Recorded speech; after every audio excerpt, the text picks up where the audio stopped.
What up, BJ? Tim is here. Now, the 2022 Blacklist, Annual Blacklist has been revealed. Now, if you guys don't know, Annual Blacklist is usually like unproduced screenplays that either might have a shot at getting turned into a feature film or just slide around waiting to get picked up. Now, of course, lots of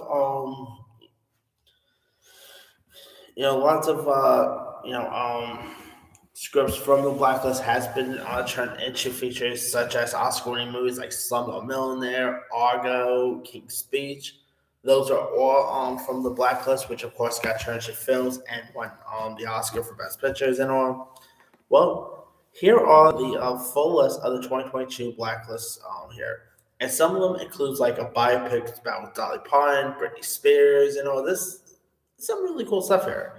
Here are what's listed: a script called Pure, which here's the premise here. Obsessed with purity, Hannah's trip to her sister's destination wedding descends into madness when she contracts a mysterious foodborne illness that threatens to destroy her from within. Sounds cool right there. Is it a psychological thriller? Okay. I love food and I love psychological thrillers, so why not? And I love a good road trip film too, so hey. Alright. Court 17, an over the hill tennis pro trying to salvage her career finds herself stuck playing the first round of the US Open over and over again against one of the top players in the world. The only way to stop the loop is to win the match, a seemingly impossible task due to how overmatched she is. In other words, this is pretty much Groundhog Day. That's right. Of course, we've seen these type of projects before, whether it's Groundhog Day, whether it's Happy Death Day, or what are some other good ones I could think of? That Jake Gyllenhaal one, Source Code, I think it is. So, of course, this time around looks like this involves tennis. So, hey, tennis is very popular, with Serena Williams and stuff like that, the U.S. Open. So, hey, why not there? All right. Um, we got another script here called Pumping Black, where a desperate cyclist and his charismatic new team doctor concord a dangerous training program in order to win the Tour de France. But as the race progresses and jealous teammates, suspicious authorities, and the racer's own paranoia close in, they must take increasingly dark measures to protect both his secret and his lead. That sounds correct there. Got a script here called Pizza Girl, where an 18-year-old pregnant pizza delivery girl falls into an obsession with a stay-at-home mother who is new to the neighborhood. Is that a thriller or something? That could be a really cool thriller right there. We got a script called Beechwood. My bad. It's done by shunned by elite society as a member of the gig economy, a a sociopathic dog walker infiltrates an exclusive LA community with designs of reaching the top of the neighborhood's social ladder. Interesting. I love dogs, so why not? A guy goes to therapy. Uh, when an emotionally stunted townie with no direction is left by his longtime girlfriend, he has no choice but to turn to an option he would have considered therapy. As a result, his entire existence is thrown into a flux, and his life gets a whole lot worse before it gets even better. Sounds cool right there. Got a script called Madden, which yes, this is pretty much about famed NFL coach John Madden, where after being forced into retirement by the Oakland Raiders, fairly former NFL head coach John Madden teamed up with a mild-mannered Harvard programmer to rewrite his fading legacy by building the world's first football video game, which of course is the Madden games. I love a good true story. I mean, I've already said this before. I'm not really much of a sports guy in general, but I do love a good film about sport, like about sports, whether it's something like, Remember the Titans, Radio, Rudy, and also this could be interesting. So, all right, we got something called Dying for You. A low-level worker on a spaceship run by a dark god must steal the most powerful weapon in the universe to save the workplace crush. To save his workplace crush. Interesting. I love a good space film, so why not? Got a script called Saving Frodo. After a botched delivery of fresh blood, a world-weary vampire and a pregnant nurse team up to rob a hospital of their supply. Nice. I love a vampire film. Alright, we got Baby Boom, and I'm guessing this is not a remake of the Diane Keaton film, for anyone who remembers that one. In Baby Boom, when her sister's gender reveal party triggers the apocalypse, a woman and her husband have to prove to themselves and the world that they're responsible enough to save it. Yep, definitely not a remake of the Diane Keaton one. They'll probably want to change the tire because lots of people probably think that this is a remake. Anyway, got something called Jam Busters, a mystery about what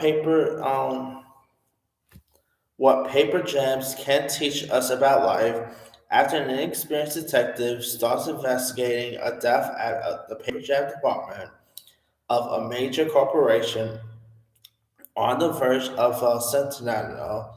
She unwillingly embarks on a life-altering spiritual journey that unearths her small town's dark secret. Wow, interesting.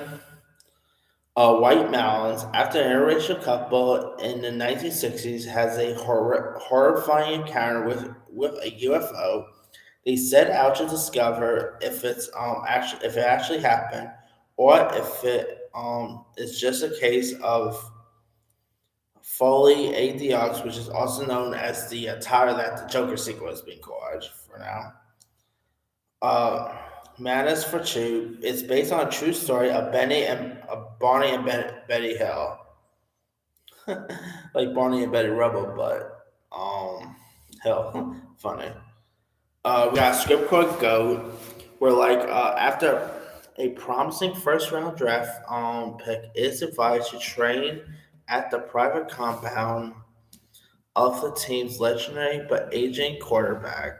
Over 1 week, the rising star witnesses the horrific lanes his hero will go to stay at the top of his game. Hey, we've we've always seen lots of sport athletes be called the GOAT, like LeBron James, and also a movie about a GOAT. Okay, cool. All right. Oh, we got a Michael Phelps biopic called Resurface, where after Michael Phelps cements his success as the greatest Olympic of all time, he struggles to build his life and identity for himself outside of the pool. Now, I don't really follow too much sports, but Michael Phelps, a biopic about Michael Phelps, I think could be interesting, to say the least. So that could be cool, I guess. We got something called Ola Humanity, a dark comedy about the Hindenburg disaster, or the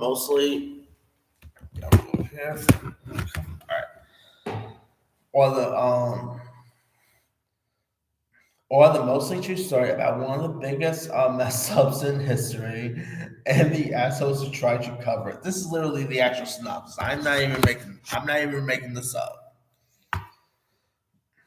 And the female gossip reporter who made some Nazis very angry.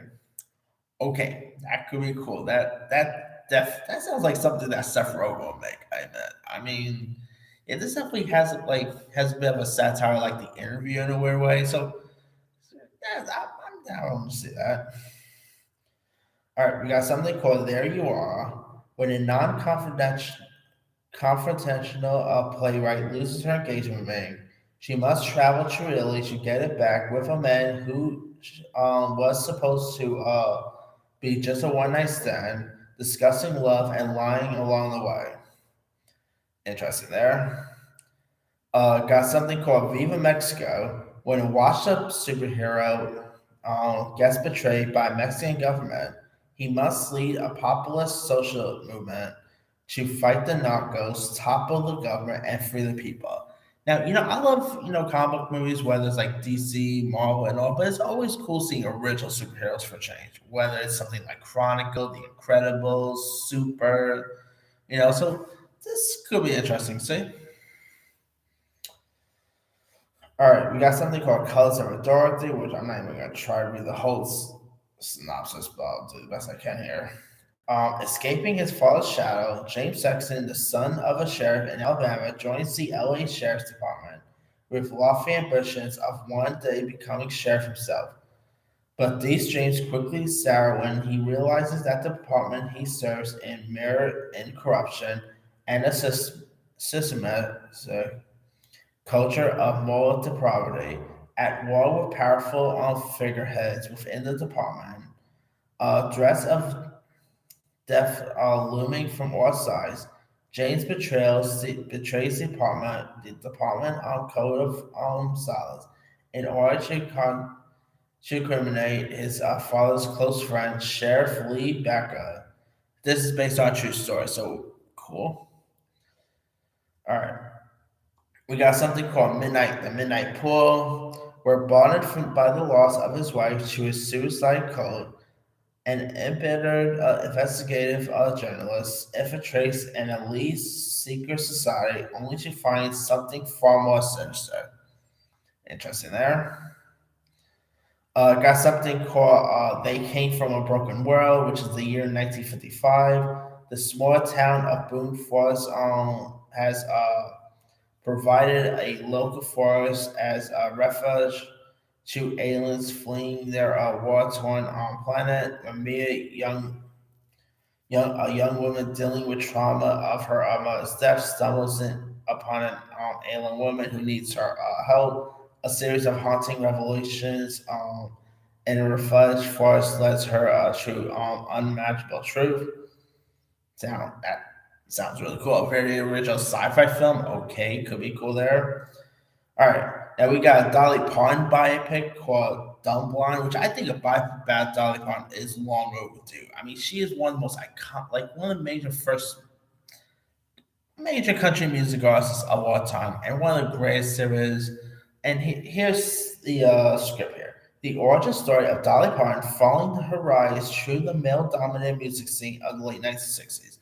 And I guess you could probably say we technically did have biopic about Dolly Parton, which of course had the girl who plays Alexi on the Chucky series. She actually played when she was a little girl, she actually played Dolly Parton in those that Coat of Many Colors special. So I guess we technically did have like a Dolly Parton origin story, but maybe this is more of a biopic here, I guess. But I'll love to see who they're gonna get to play Dolly Parton. Maybe Miley Cyrus. She is like her goddaughter or something like that. So maybe that. Who knows?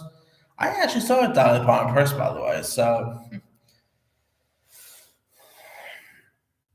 and come on, who doesn't love the Parton? Come on, people. Anyway, we also got something called Pikesville Suite. After a young newly widowed janitor in a small mining village is unexpectedly elected mayor, she navigates a new relationship with a mysterious man from the city and tries to determine how to use her new position of power to confront the corruption that has plunged the town for years. Nice.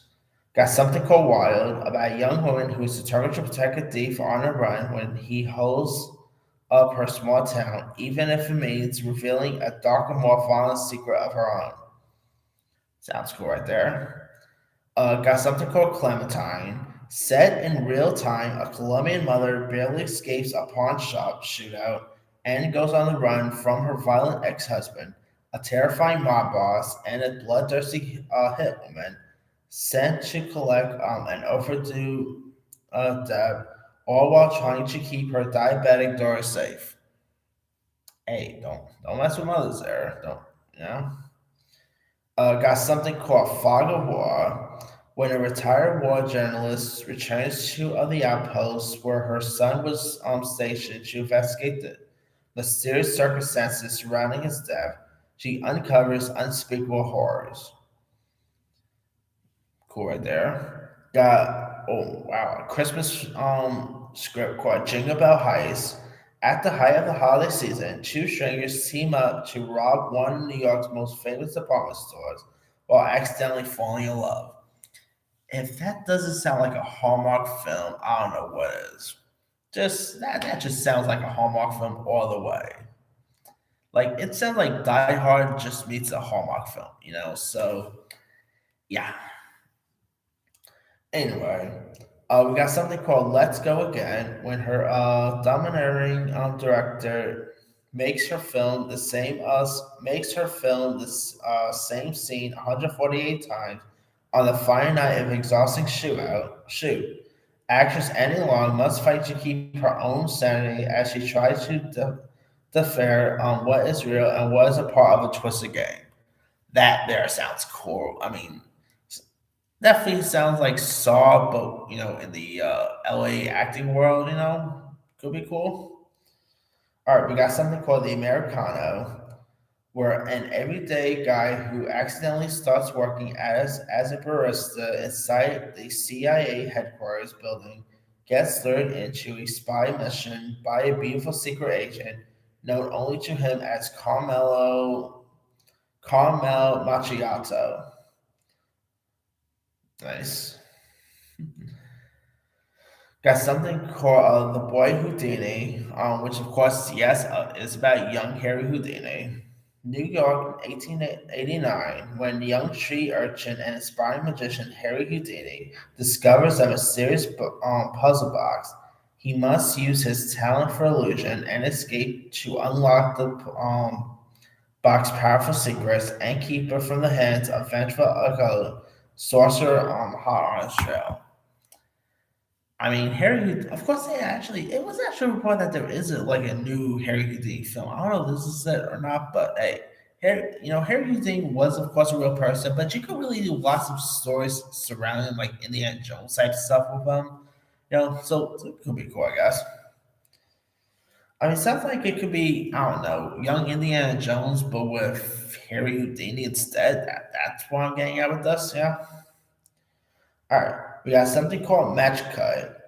While while filming on location in Rome, a movie stuntman is mistaken for an infamous assassin, leading to 40 hours of madness as he's chased through the city by both gangsters and police.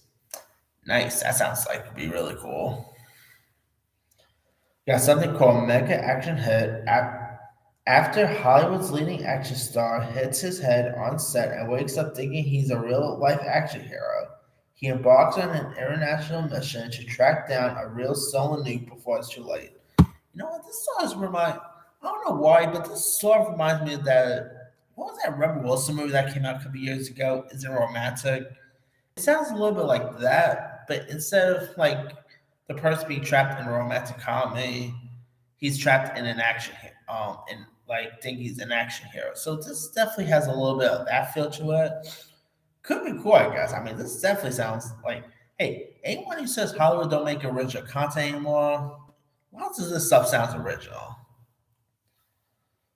All right, got something called Scepter Modernus. On a private island off San Francisco, a nanny goes to work for a mother who is one of America's most powerful tech entrepreneurs. Things slowly begin to dissolve as the mother's hyper monitoring and surveillance become suffocating. Could be cool. Got something called subversions. When her family is abducted, a disgraced submariner must pilot a narco submarine to its destination in less than 8 hours, or her husband and daughter will be killed. So so just for the plot of this is like Die Hard in a submarine. We've seen lots of these Die Hard, rip-offs before, whether it's like Die Hard on a bus, Die Hard on a ship, Die Hard on a plane. This here sounds like Die Hard in a submarine. I'm just getting a bit of a Die Hard feel just from the sound of that. All right, we also got something called Total Landscaping, where a day in the life of employees of Four Seasons Total Landscaping and its neighboring business on November 7, 2020.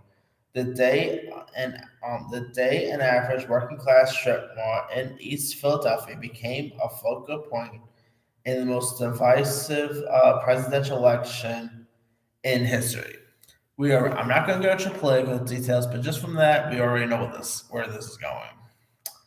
Yeah, 2020 was a crazy year. Like maybe one of the most oddest, weirdest, nuttiest year of all time. So yeah. All right, we got something called cheat day. When a young woman in a decade-long heterosexual relationship realizes she needs to explore her bisexuality, she and her boyfriend institutes a cheat day, 24 hours in which they can do whatever land whomever before deciding whether to get engaged or break up. Interesting there. We got something called Going for Two about an openly gay NFL quarterback finds his meticulously planned life upended on and off the field when he falls for a charming high school teacher during the most important season of his career. This is something new because we don't really see many LGBTQ plus football films, so I think this is something that I think could be really interesting. So all right, we got something called Popular, where like GOP strategist Lee Atwater won the presidentially for George H.W. Bush in 1988, and his campaign changed politics forever and gave him the worst reputation in America. Now Lee is on his deathbed, and he needs to tell God his side of the story before it's too late. Interesting there. I mean, I don't know if it's based on a true story or not, but it sounds like it'd be cool. Got something called Ravenswood. To save her friend, a maid in a decaying manor must unravel the secrets of its inhabitants while confronting spirits, her own terrifying abilities, and the very real horrors of Depression era America lurking outside the doors. So I guess this takes place during the Depression era, I'm guessing. Cool. Got something called The House in the Crooked Forest. A mother and her young son flee Nazi occupied Poland, all forced to take shelter from a blizzard in an isolated manner where they discover the Nazis may be the least of their worry. That sounds like it'd be really cool. All right.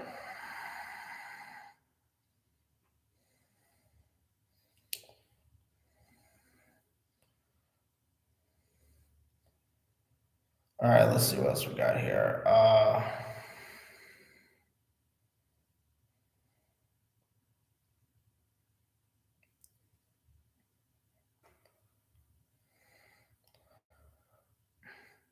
Oh, we got It's a Wonderful Story, which is actually a film about the making of maybe one of the greatest Christmas films of all time, It's a Wonderful Life. Here's what this is about. In the aftermath of World War II, a traumatized Frank Capra and Jimmy Stewart used the making of It's a Wonderful Life to attempt to find a way back to normalcy. Now, this I really want to see. I'm always a sucker for makings of past movies, whether it's most recent The Offer, which was making of The Godfather, whether it's something like Hitchcock, which was the making of Psycho. I'm always a sucker for these types of stories, so this definitely fascinates me right here. Oops, sorry about that. Anyway, all right. Got something called The Pack, about a group of documentarians sprays the remote wilderness of Alaska in an effort to save the nearly extinct species of wolves. Huh, I love a good movie about wolves, so why not? Guys, I'm gonna try to speed these things up. Yeah, got something called Vitus, which takes place in 1518, where a dancing plague overtook the city of Strasbourg. In the Holy Roman Empire, hundreds of people danced themselves to death over the course of a summer, and no one actually knows why. And Vice is a wildly visual exploration of a crucial movement in European history. Cool, that sounds interesting. What We Became, which is actually written by Amy Jo Johnson, you might know from who's of course the Pink Ranger in Power Rangers, so that's interesting. This is about a successful author, wife, mother plans a trip to on Bugalik Island to crack her next book and finds herself in a surprising situation. Nice, right there. We got something called Who Made the Potato Salad? A family's Christmas dinner goes over when an xenomorphic demon starts to duplicate and imitate each member of the family. What does it mean to show them other greatest fears? That sounds creepy right there. Got something called the Sisters, where twins Yora and Gabriella, in sorry about that, in a secluded comedy where all twins are raised, knowing that in adolescence one of the two of them will abruptly turn into a terrifying monster. Discovering the full truth of their situation, one fateful night, the sisters plot their escape into the outside world they know little about. That sounds like it'd be really cool there. Got something called an Oakland story. When a neglected and a lonely Southeast Asian princess goes undercover in an Oakland high school to live out her dream of becoming a normal teen, she discovers that the happy endings come with many hard lessons about love, life, and humanity. Sounds like it'd be really cool there. Got something called Better Luck Next Time, where two best friends run a successful underground service, taking a woman's toxic exes on humiliating dates. But their friendship is put to the ultimate test when an old Mark plots his revenge. Sounds that sounds interesting. Got something called "I Love You Now and Forever." After exhausting all financial options to save their dying daughter, Frank and Abby are forced into a final act of desperation, rob to rob a local bank. I love a good bank robbery film, so that could be cool. Got a film called Jerry, where in this script, one man ran what was declared to be the worst TV show of all time, responsible for the degradation of American society, all while topping Oprah in ratings. And yes, this is literally on the over. This is the overtop insane true story of how Jerry Springer went from ambitious young attorney to the mayor of Cincinnati. How that? To the undisputed king of trash TV, and along the way, accidentally helping to create the world we live in today. So yes, it's pretty much a story about Jerry Springer. Which come on, we already know the iconic line of Jerry, Jerry. I'm not gonna lie. I'm not gonna lie. I used to watch Jerry Springer a couple times back in the days. I don't know why. I just this is someone who cannot tolerate, sorry that. This is someone who can't really tolerate reality TV, but something about Jerry Springer, I've always adored. Like every time that there's like fights break out, I always get kicked out of. So I'm all for seeing a movie about Jerry Springer. So sign me up there. Sorry about that. As I'm stuck in my throat. Anyway, we got something called Pop, where a kid blackmails his favorite pop star into being his best friend. Okay, pretty creepy there, but we got something called the Demolition Expert. Blasting out of prison after being double crossed by a mastermind of a heist, a demolition expert uses his genius with explosive to enact revenge on the caper crew who set him while simultaneously picking up the pieces of his personal life. Sounds cool right there. Got something called the Homestead, A troubled biracial inner city teen is said to live with his white conservative grandfather um, on his ranch for the summer. Things take a turn when the two are forced to overcome the generational and racial differences while defending the ranch from a ruthless backcountry gang. That sounds really cool. Got something called The 12 Dancing Princesses, a horror thriller spin on the Brothers Grimm fairy tale, in which 12 female college students fight against a group of dudes, bros, trying to take over their female only space. Hey, looks like this is a modern take of the Grimm fairy tale, so that could be cool. Got something called Undo. A down on his luck former getaway driver comes into possession of a mysterious watch that allows the user to go back in time by 1 minute. As he starts to uncover it, uses and gets pulled into one last heist by his former crew. So, hey, we've seen time travelers done tons of times. So, could this be new? Who knows? All right, got something called where where he ride the Belmonts. Where like after staging his death many years ago, an aging gunslinger is forced to reunite with his outlaw daughter during the dying days of the West. We do need more westerns around. Like I feel like we don't really get like back in like the 30s, 40s, 50s. There was so many iconic westerns. Whether it was something from John Ford, John Wayne, Clint Eastwood, But now westerns, I feel like all of it dying.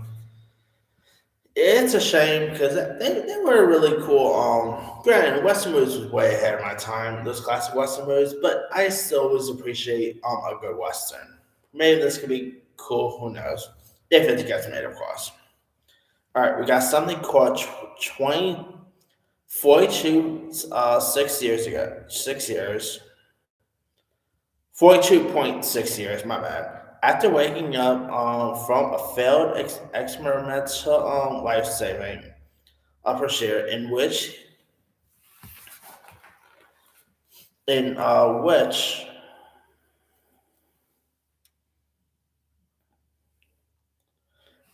he was cryogenically frozen for 42.6 years, a young man realizes he wants his ex girlfriend back. He'll have to overcome the fact that while he hasn't aged a day, she's lived an entire life without him. Dang, that sounds pretty sad right there. All right, we got something called Breakpoint, recorded by colleagues and sponsors alike. A burnt out tennis project, another tennis film here, fights to maintain a dominance against her academy rival as she hurdles towards the existential decision of turning pro a choice that will force her to double down on her dream or walk away from the future she's fought for. Dang, that sounds cool. Got something called caravan. During the Tang Dynasty, a young Persian woman joins the Silk Road caravan to solve the mystery of her father's disappearance, but must fight for survival when her fellow travelers real, realize there is a shape shifting demon hiding in their mess. Another script here about shape shifting demon. Okay, cool. Got something called Gather Your Ashes. Two brothers, Dev and Siddharth, hope to break free of London's foster care system when they inherit their estranged family's old farmhouse in India. But they find something sinister lies in the roots of their family tree as they attempt to discover their past. Sounds interesting there.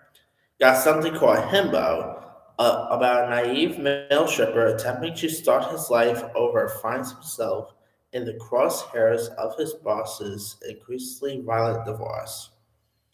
Interesting.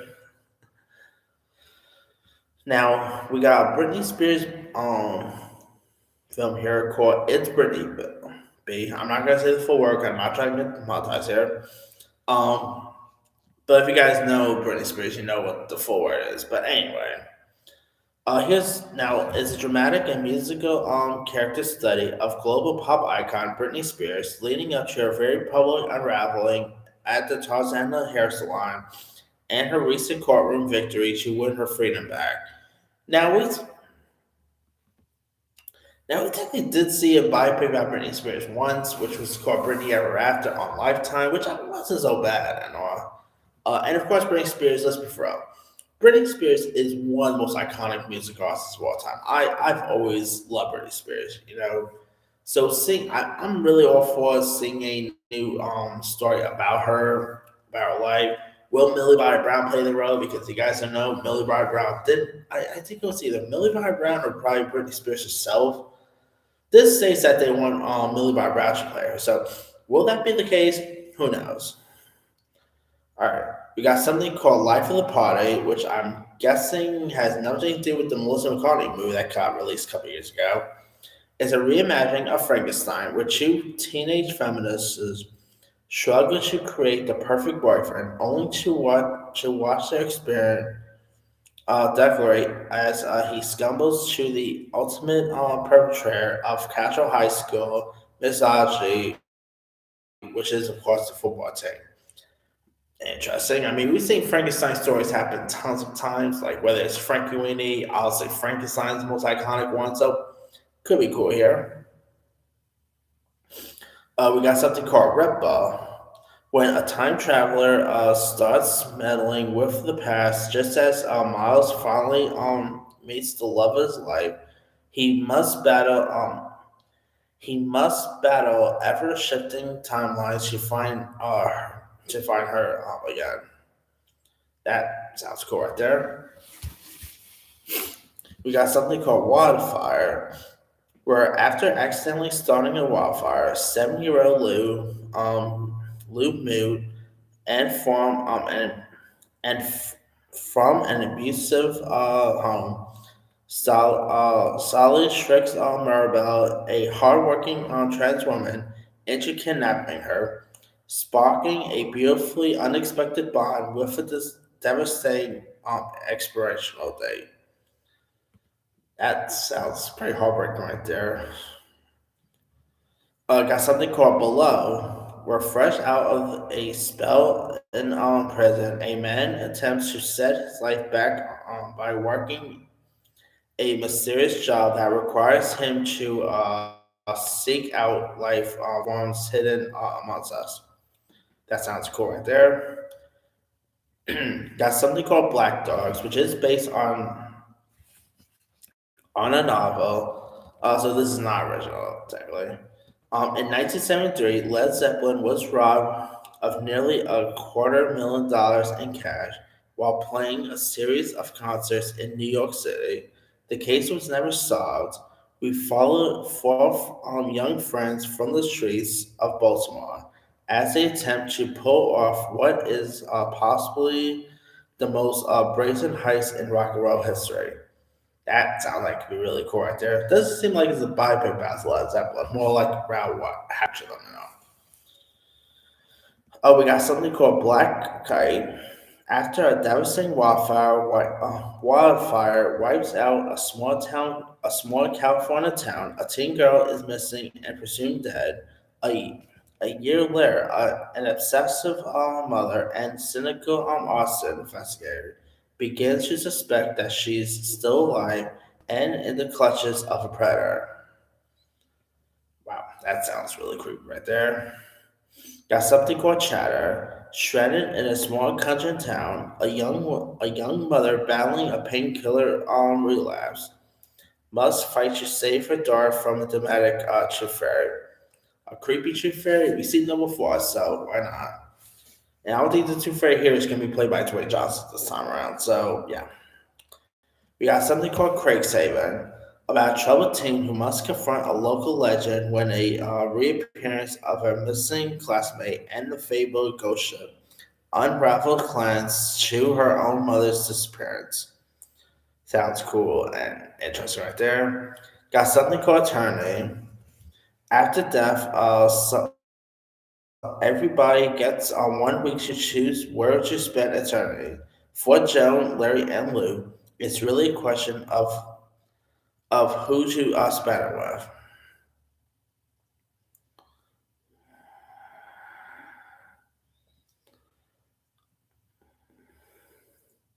And there's some other stuff here too, like there's something called a marriage bracket, um, something called the seeker. I'll probably post the link to the description so you can check out the rest.